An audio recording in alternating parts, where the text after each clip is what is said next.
Thank you for coming. I wish to speak with you both in a place where privacy was assured.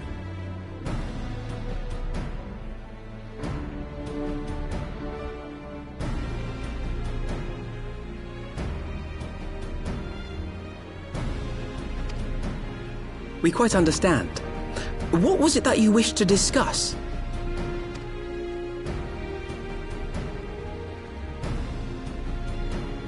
With my father's passing, the seat of the Archbishop lies vacant. And so, in accordance with canon law, I have assumed his responsibilities.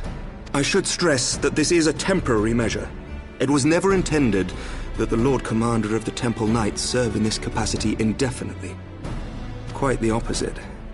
The statutes specify that I should surrender my powers as soon as a conclave of the senior clergy and the high houses have named a new archbishop. But in light of recent events, that would not seem appropriate. I confess I did not expect you to divulge quite so much quite so soon. The details of the Archbishop's plans, perhaps, but the true origin of the war and all it entails? I too had concerns. But when the Warrior of Light is witnessed returning to the capital upon the back of a dragon, one's options are rather limited. Mayhap I could have concealed certain details, but for how long? And at what risk? Should the truth have come to light in the meantime, how would the people have viewed my silence? After 1,000 years of lies and secrecy, I could not well abuse their trust and hope to be believed. The time for deception has passed. I only wish the people agreed. That some would deny the truth I had anticipated, but not this many. And among the few who acknowledged that my father had to be stopped, no small number questioned our methods. If they suspect a coup, it will not be long before some turn to violence. It has already begun, and that on both sides. Men and women of the cloth are being harassed in the streets. Some have even been assaulted in the Broom. Hilda and her people have formed a watch to help us maintain order. But such measures will not prevent the unrest from spreading. For all our talk of peace, the people remain frightened and confused. For their sake, we must bring the Dragonsong War to a definitive end. And we should be glad to help you, Sir Emmerich. But what precisely would you have us do?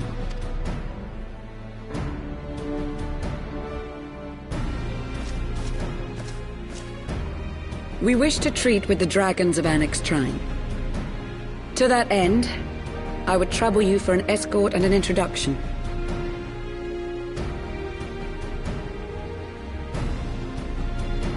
Annex Trine? You would speak with Vidofnir, then? We must needs open a dialogue between our peoples. Acting as my representative, Lucia will extend an invitation to their leader, that she might visit us here in Ishgard. Were she still with us, I would of course have beseeched Isel's assistance in this matter. But as she is not, I must ask that you aid us in her stead.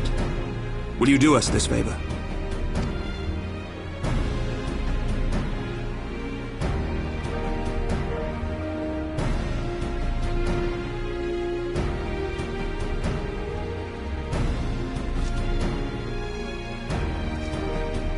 Thank you, my friends.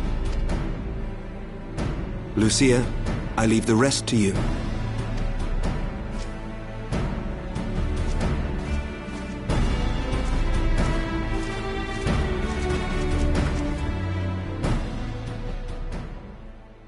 In the wake of the Archbishop's fall, the nation of Ishgard trembled, the faith of her people shaken to its very core.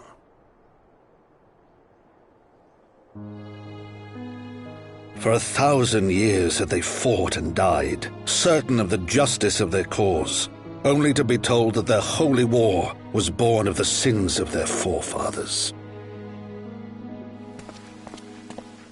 What then for those brave men and women, thus stripped of their righteousness but to despair, to deny the truth and decry its speakers?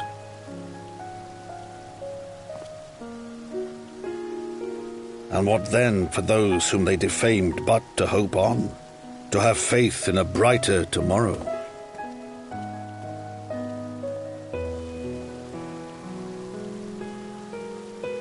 A tomorrow in which man and dragon might live together in harmony, then as distant as the very stars in the heavens.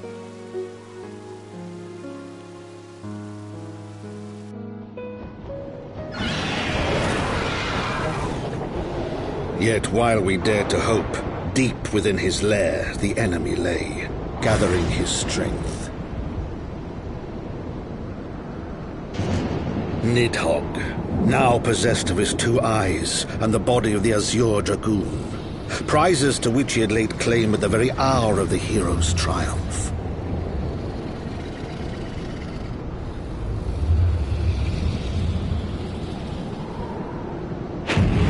As desperately as we sought the solace of peace, the great worm craved the misery of war.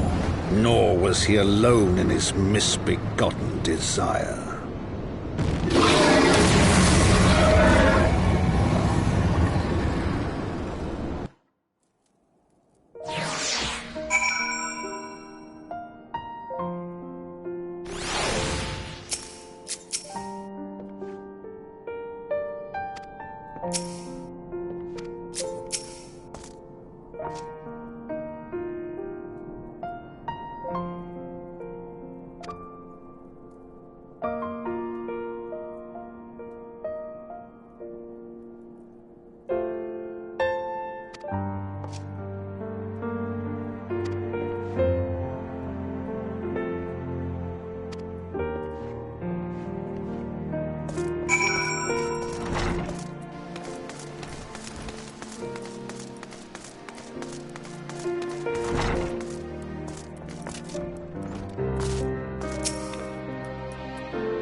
I'm terribly, terribly sorry to have kept you all waiting.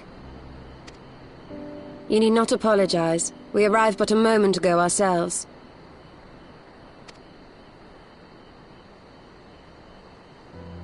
Pray, allow me to introduce Kryle, who has recently come from the Sharlayan motherland.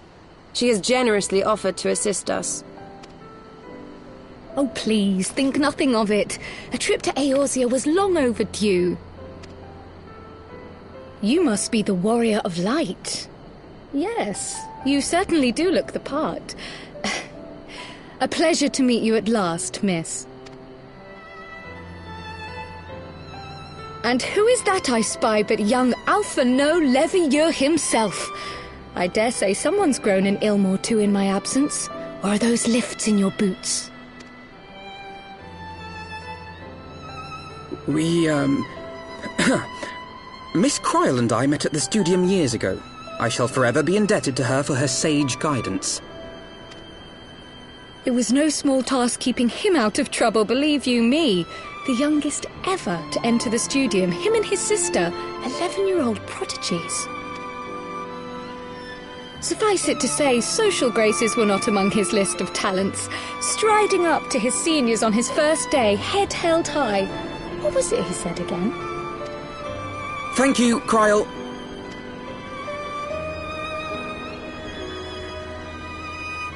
For what? I haven't finished yet.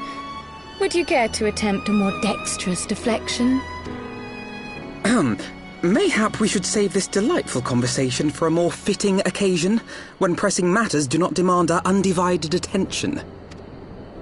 A bit much, but better. I can tell you have been putting your skills to use here in Eorzea. Henceforth, I trust you will dazzle me with your eloquence at the first time of asking.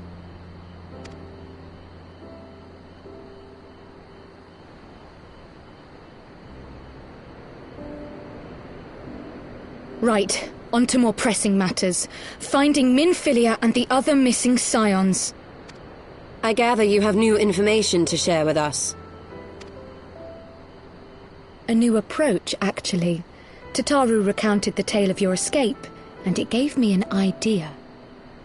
Simply put, assuming Thancred left some manner of trail when you whisked him away, as is almost always the case with teleportation magics, I am confident I can find and follow it.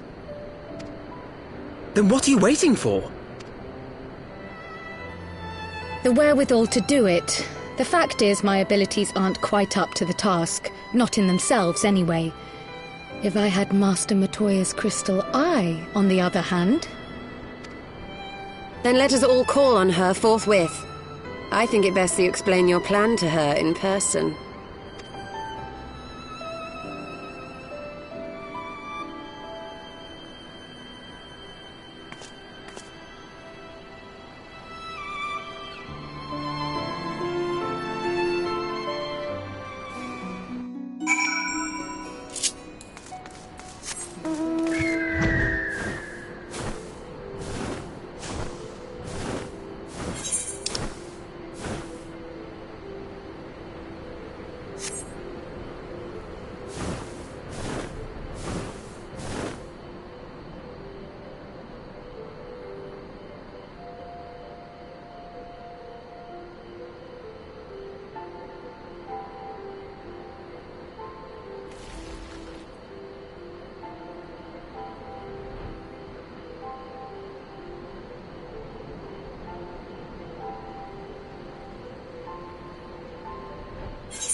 Oh.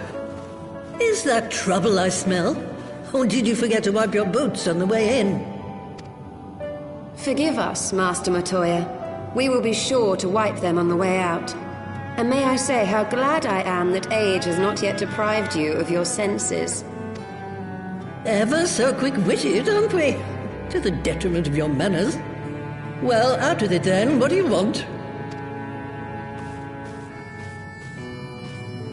Pray, allow me to introduce myself, Master Matoya. I am Kryle, of the students of Baldessian. I hope you will excuse our unannounced visit. Baldessian, you say? Ah, yes. The old coot set up shop on the Isle of Val, didn't he? Regrettably, our order's headquarters and the isle itself were obliterated by a magic of immense power. I have the blessing of light to thank for my own preservation. Kryle, you too possess the Echo. Well, yes, of course I do. Our order is devoted to uncovering the mysteries of Hydaelyn and interpreting her will, particularly through the study of her gift to us.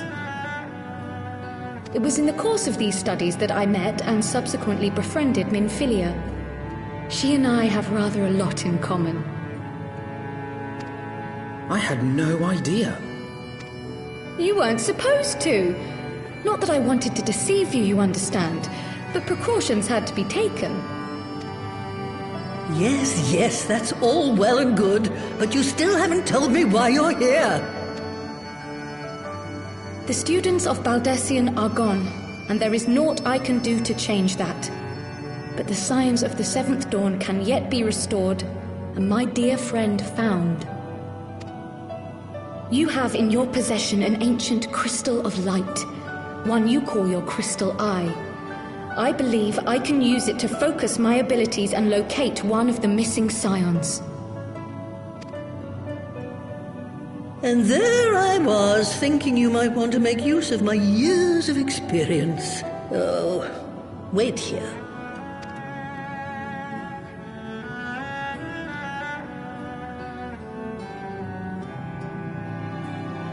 Long did I ponder the nature of this crystal and its familiar radiance. But never did I suspect it was a crystal of light. On the cusp of an umbral calamity, souls blessed with the power of the Echo invariably appear. To aid these, her chosen warriors, Hydaelyn bequeaths to each a slither of her strength in the form of a crystal of light. But as her strength wanes, so too does the potency of her gifts. This crystal, born of an earlier era, is infused with a power far greater than those of this age. You could travel the length and breadth of the land and not find a crystal even a fraction as pure. Its value is beyond measure, as are the risks inherent in its use. No two manifestations of the Echo are alike. I, for example, can converse with beings of every shape and size, excepting beasts, contrary to what others would have you believe. Language has nothing to do with it, of course. Rather, I am sensitive to the whispers of the soul, their intent, their very essence even, the traces of which serve to guide the elementals to Y'shtola.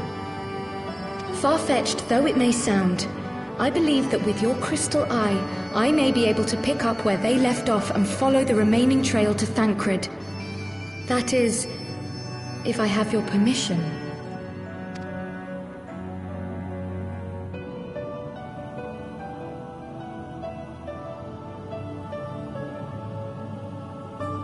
Well, the poor sod's not going to find himself.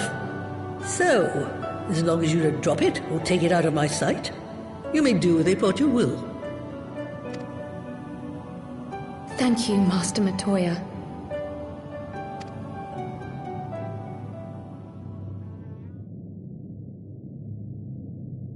Then let us begin.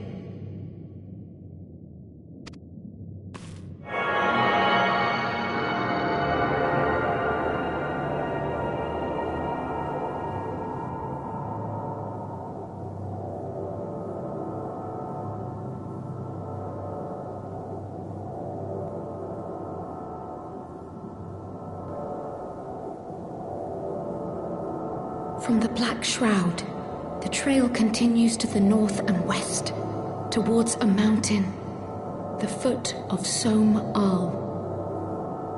It was a near thing, but he was not deposited within the rock. I think.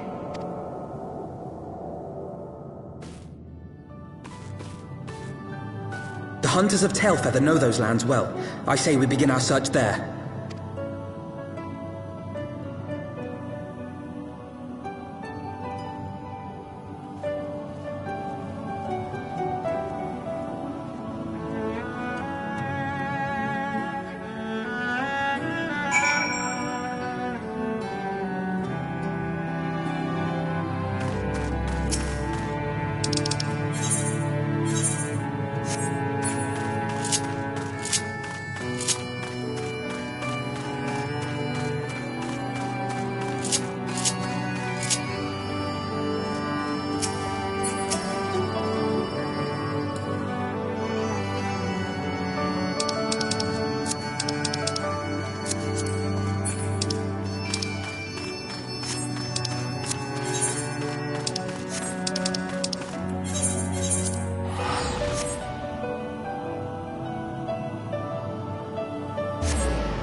else could be?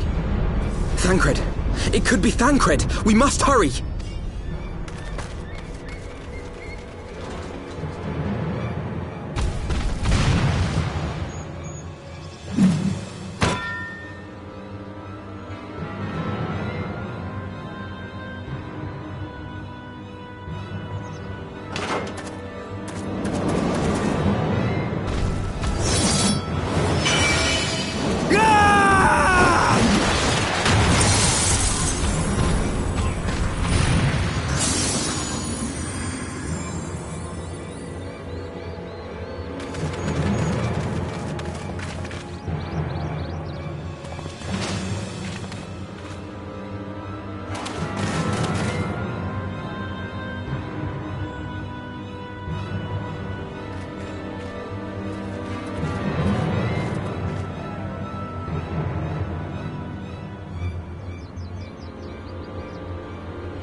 This day, we reclaim the reins of history. This day, we rid ourselves of the Ascians forever! Fools playing at heroes, all of you. Is this how you believe you can save your world? We can and we will, Ascian. You shall see. Or perhaps you will not!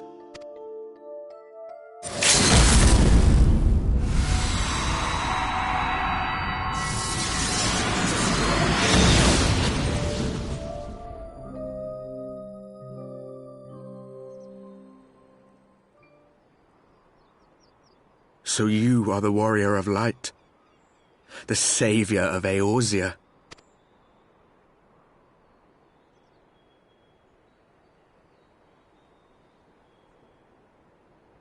It's a wonder you didn't come sooner, what with the primal and all. Lost a step, have we? Have care. The ether moves strangely around him. It would seem we share a common enemy. Mayhap you would tell us who you are.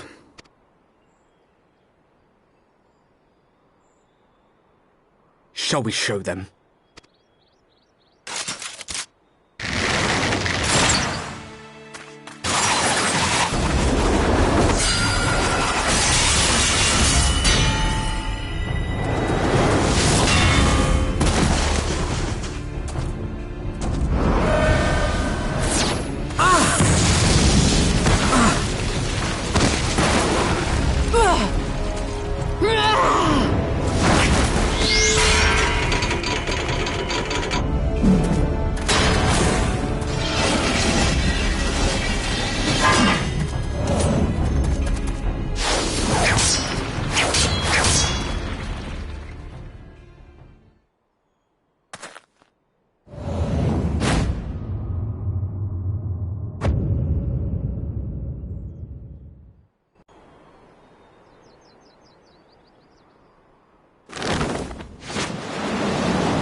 Not very sporting of you to interrupt, but so be it.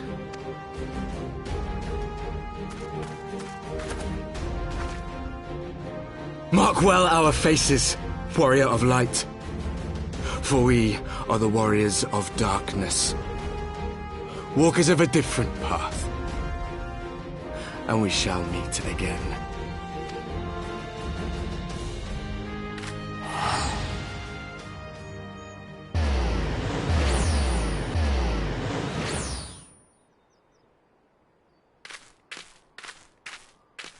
Warriors of Darkness? Really?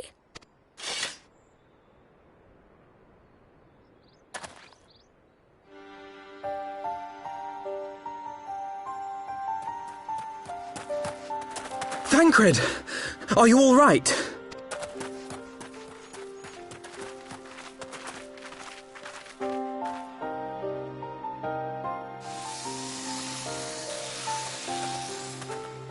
Pleasantries can wait. I'd rather not be here when the Nath arrive. Agreed?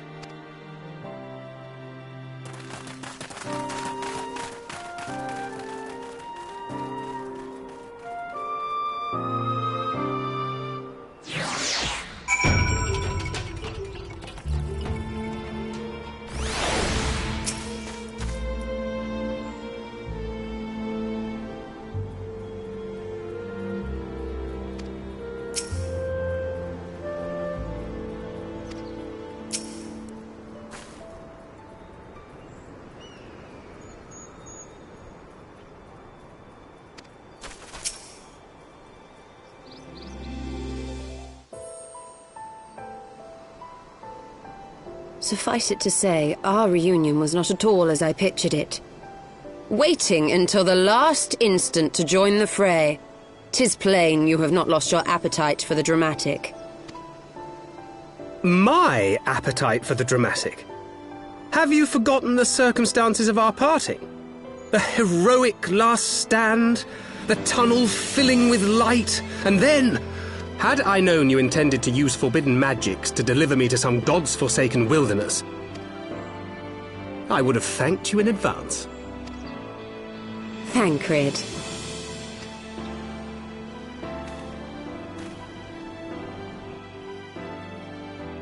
If nothing else, you might have warned me that I would emerge from the life stream in the Altogether. Eventually, I managed to fashion knives from some obsidian I found, and set about hunting for meat and hides. Given that I'm not all that skilled in leatherworking, it's probably for the best that I met the Vath before I was reunited with you.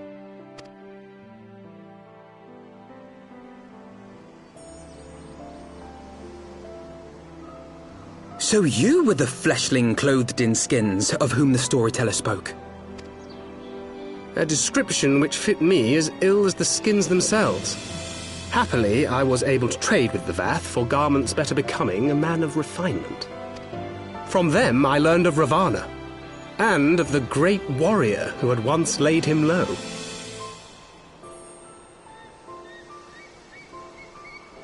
And thence did you conclude that were you to track the Primal's movements, it would surely bring you into contact with the Scions once more. It seemed a reasonable assumption. I could think of no one else with your enthusiasm for slaying beastmen gods. Until now, that is. Ah, yes. The self-proclaimed Warriors of Darkness. 'Tis only fitting that they stand in opposition to the Warrior of Light, I suppose. I glimpsed the leaders past, if only for a moment. They were confronting a man in black. An Ascian, I think. If these warriors are capable of doing battle with Ascians and Primals both, they must be possessed of powerful protection. Protection not unlike the Echo.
Even as the Scions celebrated the return of a long-lost friend, honorable men plotted to deprive them of another.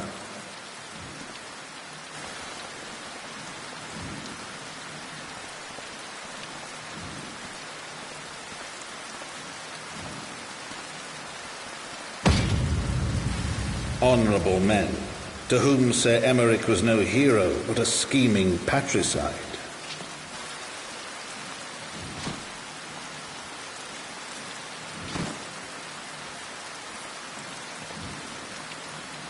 Honorable men who would fain wash the paving stones of foundation with the tyrant's blood. Honorable men whose knife in the dark was the spark which set the city aflame, and who sang as it burned.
I do not mean to diminish our accomplishments, but until we identify the ones who ordered the fires set, our work is far from finished. Between the various conservative and religious factions in Ishgard, I dare say there's no shortage of parties who would like to see the status quo preserved. Do any likely suspects spring to mind? Far too many to count. Lord Commander, your wounds. Are healing well. Thank you. Time is of the essence. Lest we forget, these men would sooner put their own city to the torch than see it change. When our enemies learn that we have apprehended their arsonist, there is no telling how they will react.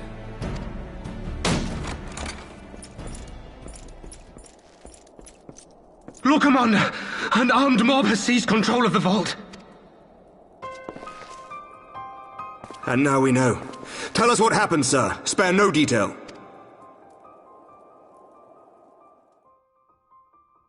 We were directing refugees into the Basilica, as you ordered, when all of a sudden, men brandishing weapons were all around us. It happened so fast, my lord. We had no time to respond. They've taken the refugees hostage and barricaded themselves inside the vault. And they sent you to deliver their demands. They, the true brothers of the faith, demand that a conclave to select the next archbishop be held forthwith. Furthermore, they declare that you, Lord Commander, are guilty of patricide and high treason, and that you must surrender yourself at once to receive of the Fury's judgment.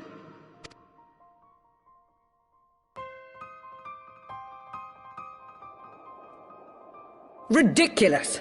I mean, do they honestly think that executing Sir Emmerich would change anything? That the truth will somehow die with him? These fundamentalists rage against the passing of the old ways, unable to accept there can be no going back.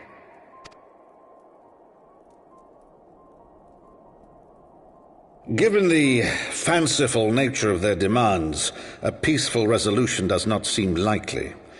If the hostages are to be rescued, it will be by force, I fear. Agreed. Lucia, take a contingent of knights and establish a perimeter outside the entrance. At once, Lord Commander. Hilda, I need your people out in force throughout the Broom. When word spreads of the situation, the friends and family of the hostages may try to take matters into their own hands. I will not give these militants more targets.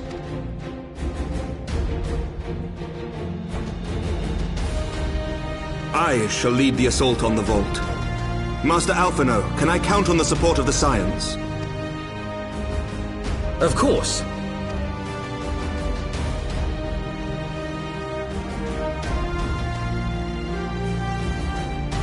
We are in your debt.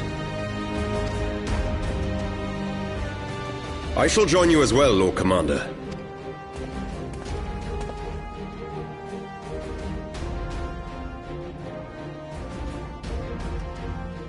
Your assistance is most welcome, Lord Atwarel. To arms, then, friends. Time is against us.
life does not yield!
Where is he?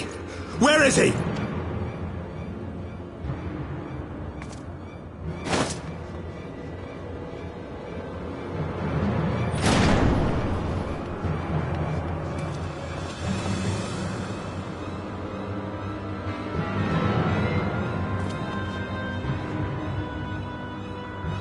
Come no closer!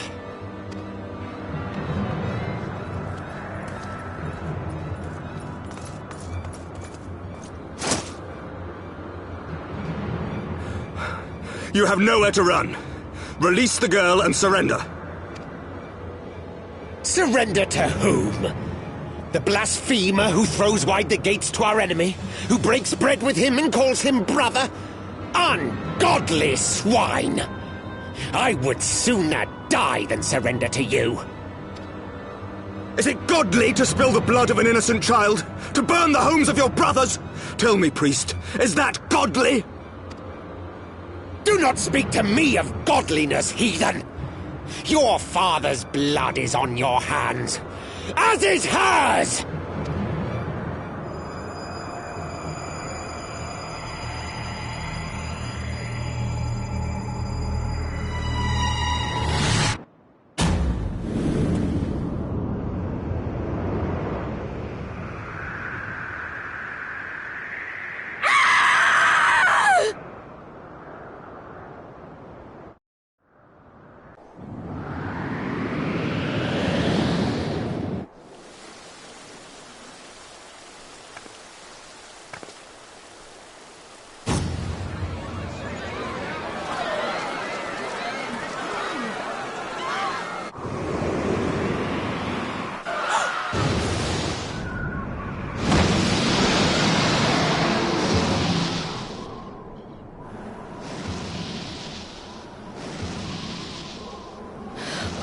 What?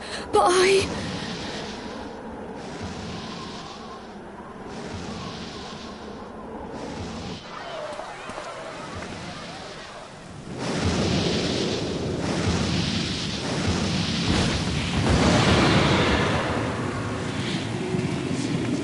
Vidofne!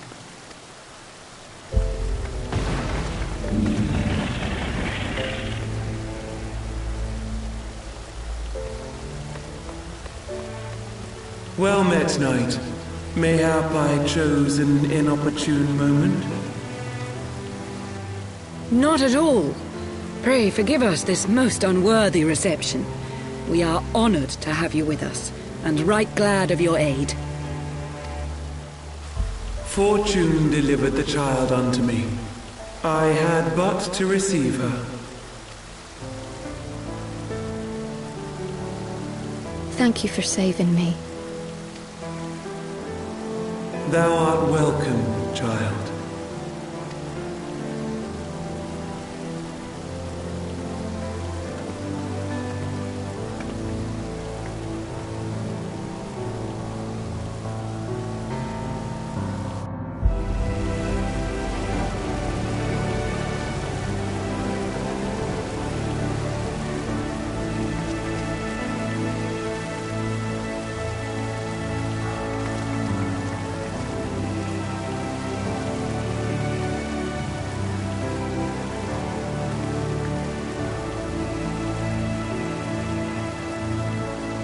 Never did I think to be indebted to so unexpected a saviour.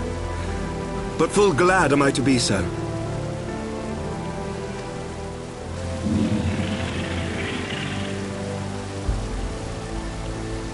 Friend of Izel, warrior of warriors, I had hoped to meet with thee.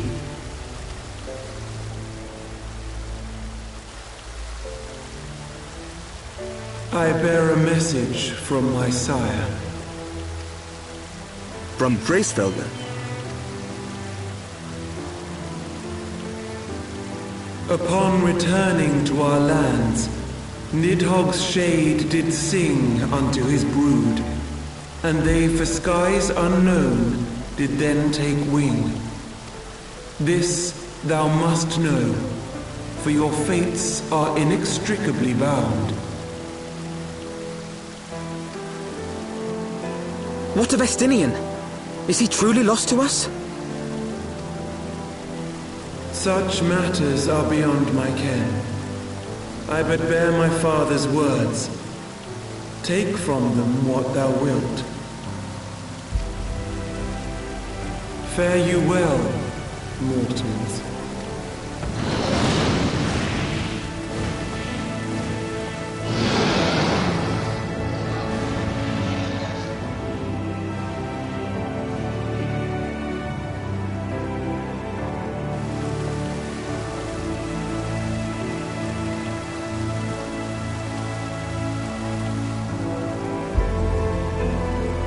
So it is as they say then.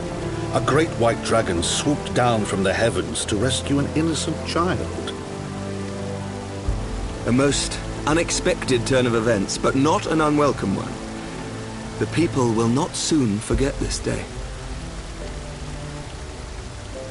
Yet how will they choose to remember it, Sir Emmerich? And will these events serve to bring man and dragon closer together, or drive a deeper wedge between brothers? After 1,000 years, the world these men once knew is changing, and with ungentle swiftness to boot. Though their actions are misguided, their sentiments are only to be expected. You may be sure that others will rally to their cause. I share your desire for a lasting peace with the Javanians, I do. But I would not see it built on the bones of our countrymen, nor on our own.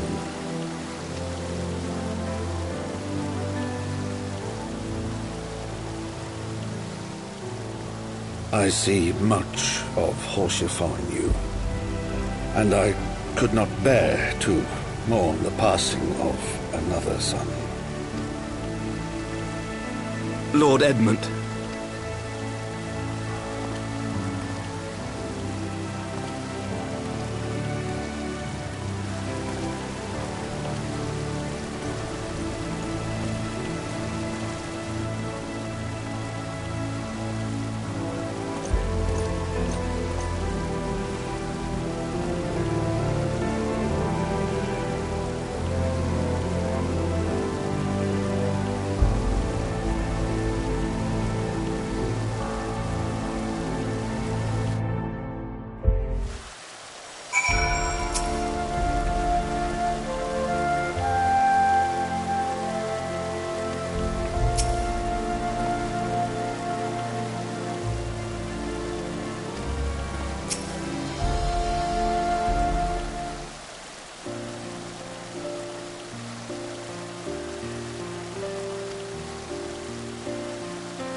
That Vidofnir should chance to arrive even as the girl fell. Truly, I could not have planned it better myself.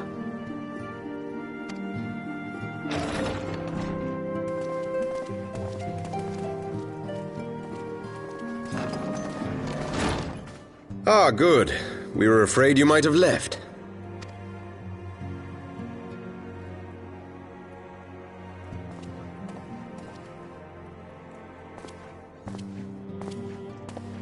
A shield, my lord?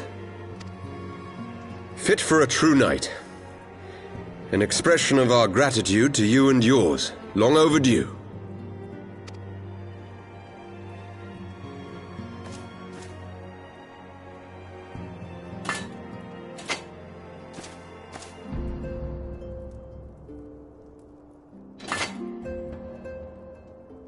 But there is something else I would discuss ere you part. Something which cannot leave this room. My father will soon step down as head of our house. Sir Emeric was not the only one to fall under suspicion following the death of the Archbishop. There are some who believe my father complicit in a coup d'etat. Thus he intends to renounce his title to absolve our house of suspicion and secure the support of our peers. Surely there must be another way to convince Houses Durandare and Zamail. So I said to him. Alas, he will not budge.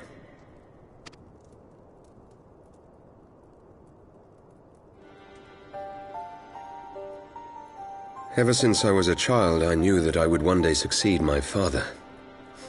The thought of it filled me with pride. Yet once I learned the day was at hand, my heart was filled with naught but dread. Our legacy is built upon the lies of our forefathers. In accepting this title, am I not perpetuating this injustice? Why should I become the next count?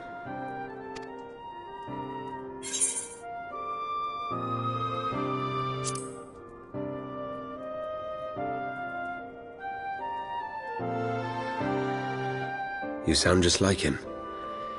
Aye, I suspect that is what Horsefon would have said. To aid those in need. When you look on that shield, I trust you will remember his words. And should I once more find my resolve wavering, I ask that you show me the way. You are a sister to Horsefon. Will you be a sister to me as well?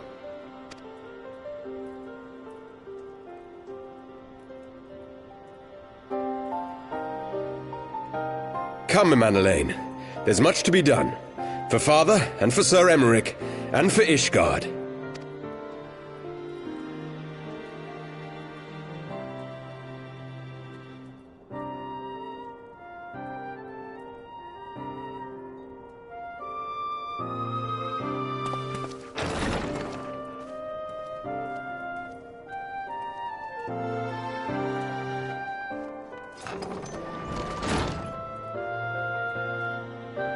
To think we share the same blood. Pray excuse us.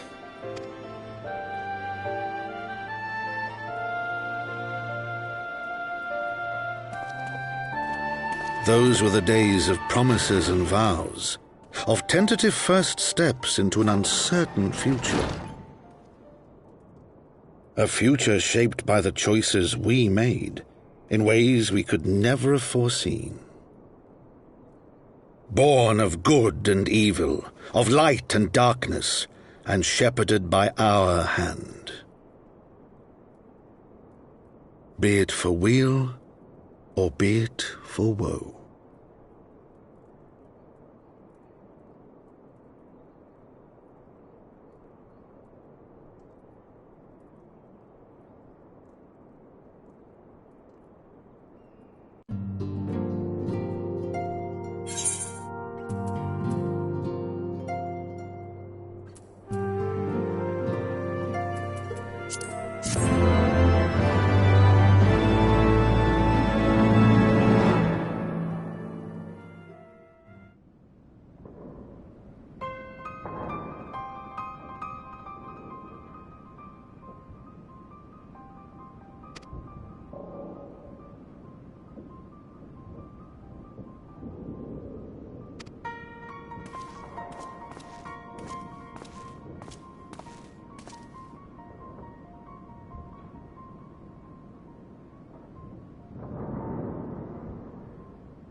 Well done, sir. And with that, I believe we are ready to proceed.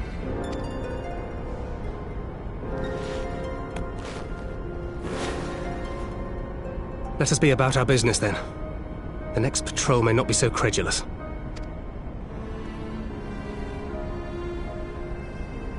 Why must you be so disappointingly brusque?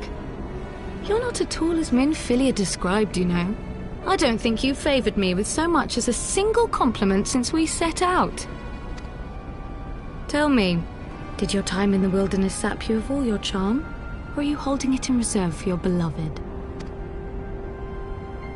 This is neither the time nor the place. Well, call me old-fashioned, but when I'm risking life and limb infiltrating an Imperial castrum, I like to be sure of my comrades' motivations.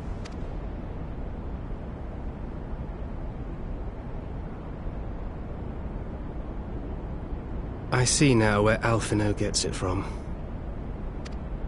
Minfilia is dear to me, it is true, but not in the way you think.